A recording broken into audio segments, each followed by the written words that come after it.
قل یا اہل الکتاب تعالوا علی کلمۃ سواء بیننا و بینکم۔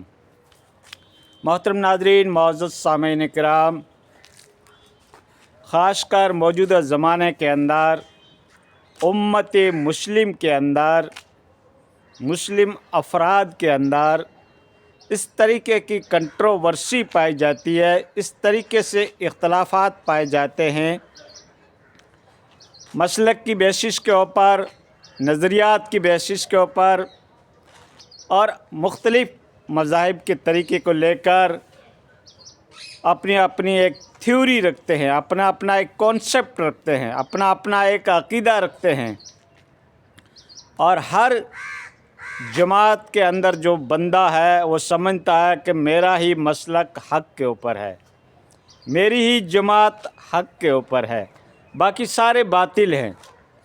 اس کو کئی تو مولانا لوگ بھی ہوا دے دیتے ہیں کہ اپنا مسلک، اپنا عقیدہ، اپنی جماعت، اپنا گروپ، اپنا سموہ، اپنی جو یہ فرقہ ہے یہی حق کے اوپر ہے، باقی سارے باطل ہیں۔ کسی کے اوپر کفر کے فتوے لگا رکھے ہیں، کسی کو مرتد کہہ رکھا ہے، کسی کو اسلام سے باہر نکال دیا ہے، اور یہ فیصلہ کرنے والے کون ہیں؟ عوام ہیں، جبکہ قرآن کہہ رہا ہے کہ اہل کتاب اس کلمے کے اوپر تو ایک ہو جاؤ جو تمہارے اور ہمارے بیچ کے اندر ایک کامن ہے، سامانیہ ہے، یعنی اللہ کو آپ بھی مانتے ہیں، ہم بھی مانتے ہیں، ماننے کے طریقے الگ ہیں۔ اللہ کی وحدانیت کے یہود و نصارہ بھی قائل ہیں کہ گاڈ ایگزسٹ کرتا ہے، خدا موجود ہے، لیکن ماننے کے طریقے الگ ہیں۔ تو ٹھیک اس طریقے سے مسلم قوم کے اندر نبی کو سبھی مانتے ہیں، خدا کو سبھی مانتے ہیں، کعبہ کو سبھی مانتے ہیں، کلمے کو سبھی مانتے ہیں، لیکن ماننے کے طریقے الگ گھڑ رکھے ہیں۔ کوئی کہتے ہیں اس طریقے سے خدا تک پہنچا جائے گا، کوئی کہتے ہیں اس طریقے سے عبادت کرو، اس طریقے سے کانسیپٹ رکھو، عقیدہ رکھو، یہی مسلک حق کے اوپر ہے، باقی سارے مسلک جو ہیں وہ غلطی کے اوپر ہیں۔ یہ ہم لوگوں نے بنایا، انسانوں نے بنایا، اماموں نے بنایا، اکابرین نے بنایا، ہمارے سلف تھے انہوں نے بنایا۔ خدا کے گھر دین ایک ہی ہے، اللہ کے گھر دین مقدس ایک ہی ہے۔ تو دوستو، ہم نے یہ سب فرقے، طریقے، اسلوب، ٹریک، راستے الگ الگ ہم نے گھڑ دیے، اور ہم اس کو مضبوطی کے ساتھ پکڑ کے بیٹھے ہیں۔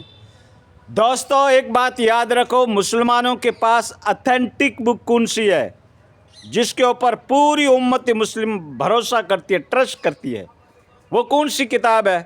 وہ اللہ کا کلام ہے، قرآن مجید ہے، جس کے اوپر ساری امت متفق ہے۔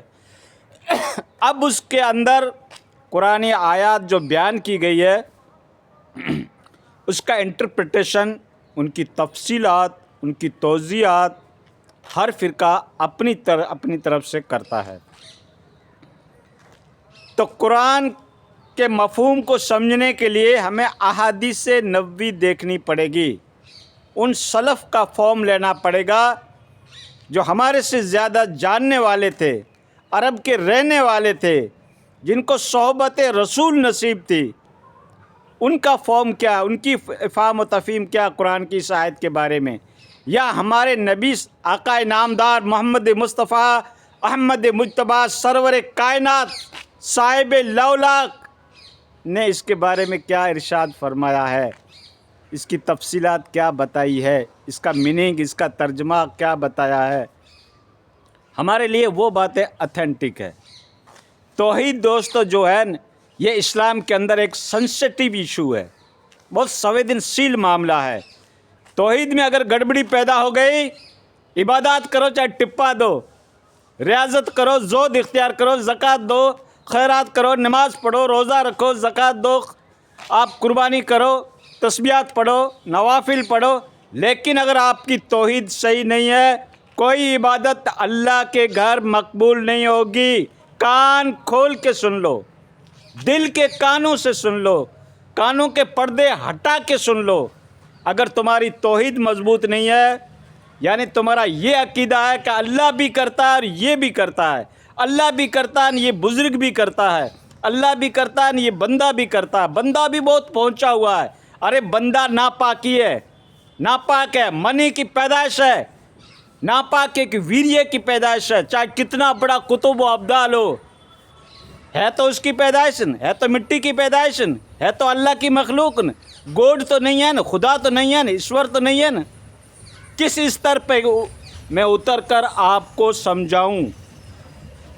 آپ بھی اناج کھاتے ہوں گے، گھاس گوبر نہیں کھاتے ہوں گے، میری بات کو اچھی طریقے سے سمجھتے ہوں گے۔ خدا اور بندے میں فرق ہونا چاہیے، ہم اس کی کریشن ہیں، ہم اس کی مخلوق ہیں۔ خدا اگر چاہے تو ایسی لاکھوں مخلوق پیدا کر سکتا ہے، خدا اگر چاہے تو ایسے لاکھوں کو گوشت و کتب پیدا کر سکتا ہے، خدا اگر چاہے تو ہمارے جیسے کئی مخلوق پیدا کر سکتا ہے، وہ اس کے اوپر قادر ہے۔ تو فعال لما یرید، اللہ جو چاہتا ہے وہ کرتا ہے۔ ان اللہ علی کل شیء قدیر، اللہ کی ذات ہر چیز کے اوپر قادر ہے، اس کے تو کن فیکون کہنے کی ضرورت ہے۔ ایسی کئی دنیایں وجود میں آ سکتی ہے، ایسی کئی مخلوقات وجود میں آ سکتی ہے، ایسی کئی جنتائیں، ایسی کئی پبلک وجود میں آ سکتی ہے۔ اگر اللہ چاہے تو ہم سب کو ختم کر کے نئی مخلوق کو پیدا کرے۔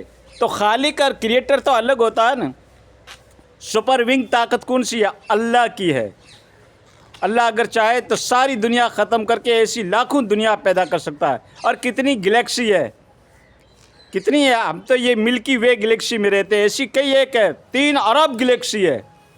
تو دوستو میرے کہنے کا مطلب یہ ہے کہ اللہ کی ذات کو مانو، خدا سے مانگنا سیکھو، اللہ کے سامنے جھکنا سیکھو، اللہ سے اپنی مرادیں مانگو، دعائیں اللہ سے کی جاتی ہے۔ ایاک نعبد و ایاک نستعین، اے اللہ ہم تیری ہی عبادت کرتے ہیں اور تجھ ہی سے مدد طلب کرتے ہیں۔